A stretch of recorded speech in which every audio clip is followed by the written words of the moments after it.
Is the Earth really 4.5 billion years old? Or is it much younger than that? That's the issue that we're going to be tackling here today. Hi, I'm Colton Robinson. Welcome back to my channel. Thanks for watching. Please like and subscribe and hit that notification bell for all the recent updates. Here's what Richard Dawkins had to say on this issue. Why is there a very large cohort of people who don't subscribe to Darwin's theories, even though, there is ample evidence to show that what he's saying is correct, and they believe that the world just started 10,000 years ago? Well, the 10,000 years is particularly egregious. I mean, but that's just dopey. That's just plain daft. It's wrong by an immense margin. As we talked about earlier, the true age of the Earth is 4.5 billion years, so that the degree of error is just colossal. And it falls foul not just of the facts of biology, but of geology and astronomy and history and chemistry and physics and everything. I mean, nothing that we know about the world would make sense if it really was that young. Should we really believe that the Earth is 4.5 billion years old? Or should we believe that it's just thousands of years old? Today we're going to be unpacking this question and finding out what the truth really is. Now I want to jump right into this and talk about why some scientists believe that the Earth is 4.5 billion years old and why creationists believe that the Earth is just 6,000 years old. What's the difference and why do we have such a huge span? Well, let's talk about why scientists believe that the Earth is 4.5 billion years old first. Well, this goes back to Darwin's theory of evolution, which just happened in the 1850s. It's not yet even 200 years old. And yet, in the early 1900s, radiometric dating was starting to be pioneered. And what happened here is they took subjects from the Earth, likely rocks, and they saw what kind of isotopes or what type of elements made up those rocks. And they used those elements to try to date them based on the time in which passes before these elements turn into other elements. The most popular one used today is uranium because it has the longest shelf life, so to speak. They believe that uranium-238 has a shelf life or a half-life of 4.5 billion years. This is where this number comes from. They also have uranium-235, which has a half-life of 700 million years. Now, much of radiometric dating was pioneered by a guy by the name of Bertram Boltwood. He did his research in the early 1900s and in 1907 published a book with his findings where he believed the Earth to be over 1 billion years old. Now, this was a huge pioneering moment for scientists at the time because everybody before that believed the Earth to just be thousands of years old.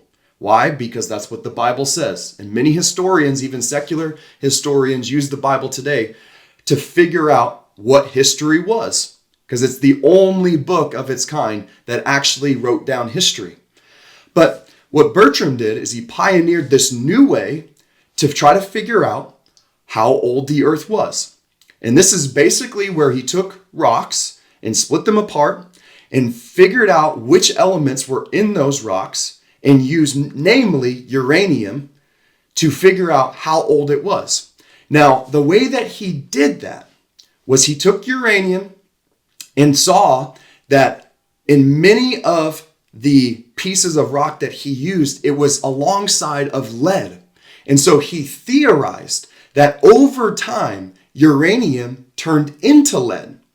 And so he said that uranium has a half-life that eventually at that half-life, uranium would turn into lead, uranium being the radioactive element and lead being the non-radioactive element.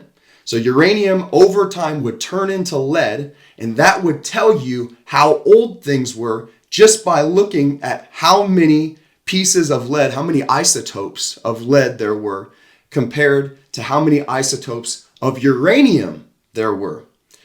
There's one problem with this, he theorized this. He believed that uranium turned into lead, but there was no way to tell. Why? Because he said it takes too long. Nowadays, we believe there's two types of uranium that's used in the process of radiometric dating. Uranium-238, which has a half-life of 4.5 billion years, and uranium-235, which has a half-life of 700 million years. So the problem with this is nobody knows if uranium actually turns into lead because it takes at least 700 million years. And we haven't been here for 700 million years, and we surely haven't been studying these things for 700 million years. As I told you before, it's been less than 200 years since we've been studying these things. But Boltwood still stuck to his theory of saying, no, the Earth is billions of years old because we see a half-life of uranium becoming lead, even though no one's ever seen that happen, and no one ever knows how long it takes, if it does happen, for uranium to become lead. All he saw was that in the rocks that he was looking at, there was uranium and there was lead. And he believed that the half-life of uranium turned into lead. Now, what's a half-life? A half-life is, like it says, when 50% of one element, a radioactive element, turns into something else. In this case, lead. So basically the way this looks is a rock would be split open. And they would see how many isotopes of uranium there were in that particular rock and how many isotopes of lead there were in that particular rock. And then they would theorize on how old that particular rock was. Now fast forward a little bit to 1913 when a guy named Arthur Holmes published a book called The Age of the Earth at the ripe old age of 23. Arthur Holmes was 23 years old when he produced this book. Now, in his book, Arthur theorizes that the Earth is now 3 billion years old. Not just a little over a billion, but 3 billion years old. Now, what's fascinating about this is they were doing this with uranium, but one that we see today for shorter subjects with an age that they believe to be less than 1 million years old, they do carbon dating. Many of us have heard of carbon dating, and they do this in the same way. So how exactly does this work? When you see a layer of rock, let's take the Grand Canyon, for instance. When you see layers of rock going up the side, it's when you look at, let's say, a sheer cliff on a mountainside, and you see all the layers of rock that they would consider to be strata of rock going like this. And they would say that the rock on the bottom is older, and the rock, as you go toward the top, gets younger and younger. So billions of years at the bottom, going to hundreds of millions and tens of millions and millions, and some places even to hundreds of thousands of years old. But the younger stuff is on the top, and the older stuff is on the bottom. Now, the way that they find this is, of course, by radiometric dating. So when they're using uranium and waiting or looking for it to turn into lead, they'll split a rock. And let's say, for instance, there's 10 isotopes in a particular rock.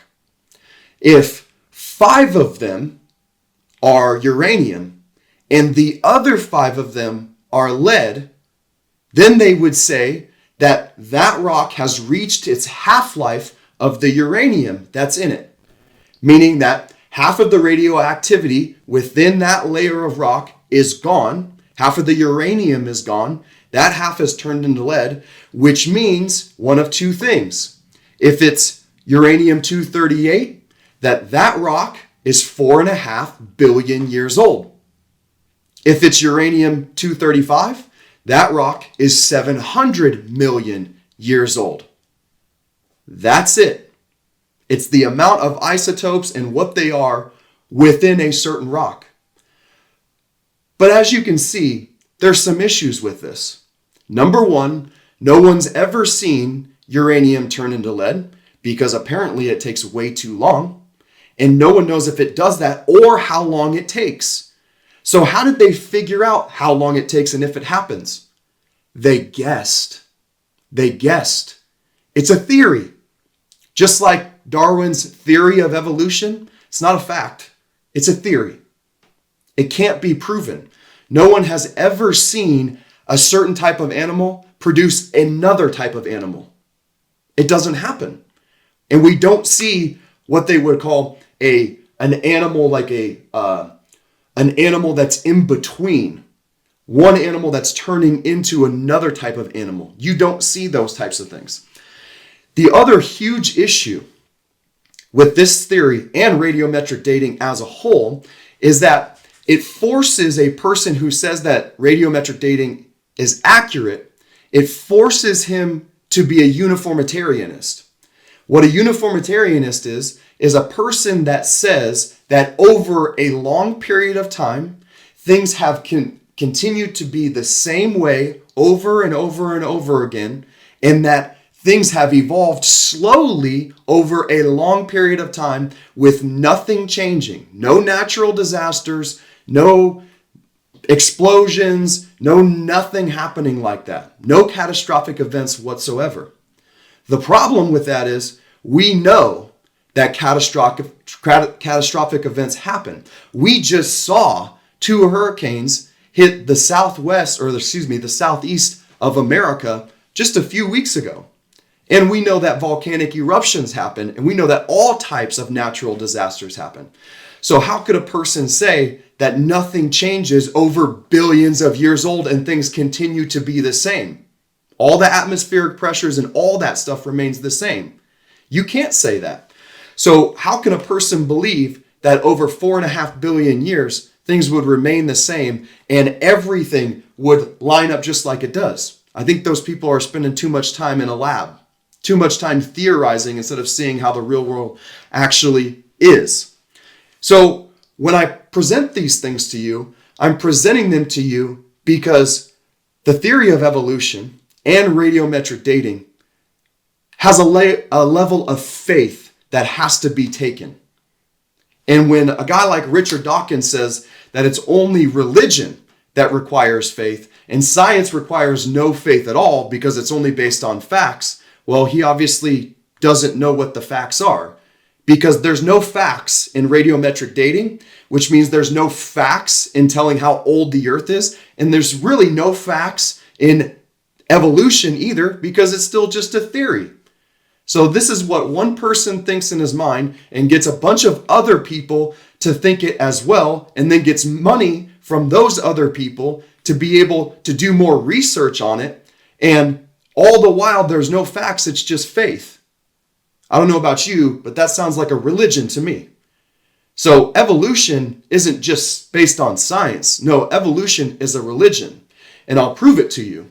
Because how do people get money today to study evolution? Because all this study, much of this study, I should say like the vast majority, above 90% of the studies of evolution, how do people get money to do that? Because they do it at universities. And how do universities get money to do that research? By donors. Much of it comes from alumni donors who want to support these universities doing this research, and so they give them money. Sounds like a religion to me. I don't know about you guys, but it seems like it takes a lot of faith to be an atheist. It takes a lot of faith to be an evolutionist. I'm a Christian. I read the scriptures just how they come in the Bible, and it's so simple to see. God said how things were created, how he did things, and he gave a genealogy even, which is a family tree of how we got here today. And it starts at Adam in Genesis 5 and goes to Noah to the flood. In Genesis 10, it goes from Noah's flood up to Abraham. And then in Matthew 1, it goes from Abraham to Jesus. And so it's really simple to see all these historical things lined out all the way from Adam. And it tells us the exact days that these people lived from Adam to Noah. And then we can look at the kingdoms of from Noah to Jesus, and then of course from Jesus to us. And you can actually go into Genesis 5, all you atheists out there, go to Genesis 5 right now, and you can see the lineage from Adam, whom God said is the first man that he created, down to Noah's flood.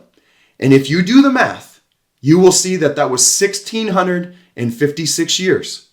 And then if you do the research in Genesis 10 to get from Noah and Matthew 1, from Noah to Jesus, you'll see that that's just over 2,000 years. And then of course we know that from Jesus to us is just over 2,000 years. We're in the year 2024. Did you know that the calendar was changed because of Jesus? The calendar started over. We started counting new years because of Jesus Christ and what he did for us. So for a Christian, when we look at these things and we see a genealogy with years that says, oh, okay, this is how many years it was to this, and this is how many years it was to that, we can look at that and go, okay, somebody that was there says it took this long for this to happen. So I think I'm going to believe the person that was there. But what an evolutionist wants you to believe is that someone who wasn't there can tell you how it happened thousands of years later and just make up an idea that now the earth is billions of years old by what they see in a rock, when they've never seen what their theory says actually happened.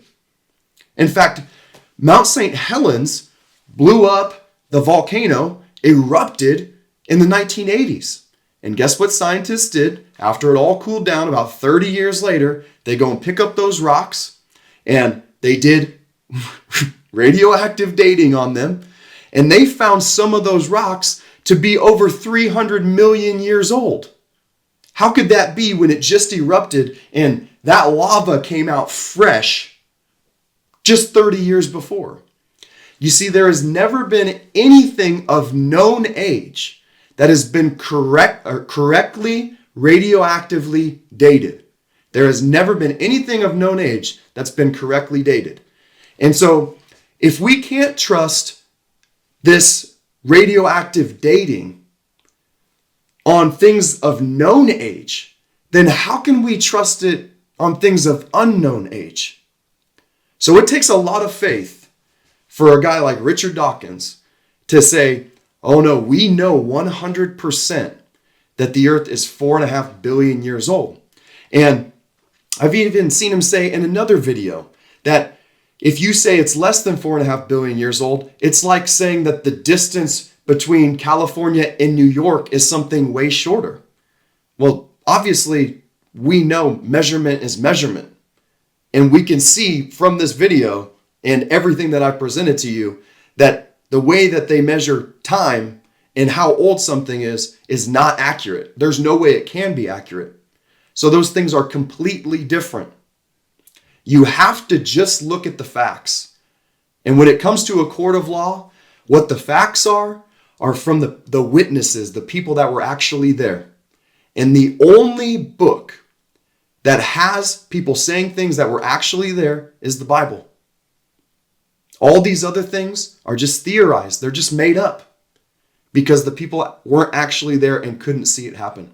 So that's why, I have faith in Jesus Christ. I have faith in God by the things that he's done. But an atheist has way more faith than I do because they take things that are just theorized by people who weren't even there and proclaim them to be their gospel. I just can't do it. I just can't. So I hope you look at these things and actually do the research and see what's actually out there and how they do these things and see if it makes sense to you. You can do all this research. You can confirm everything that I just said on the internet. So do your research. And here's the other thing. If you're an atheist and you say that the Bible isn't true, you first need to read the Bible to make sure that it's not true. So you can't be an atheist without reading the Bible. You can't say that there is no God without reading the Bible. You can't say that it's all hogwash if you've never read it. No, read it and then see if it's really hogwash or not. Anyway, I'll catch you guys next time. God bless you. We'll see you later.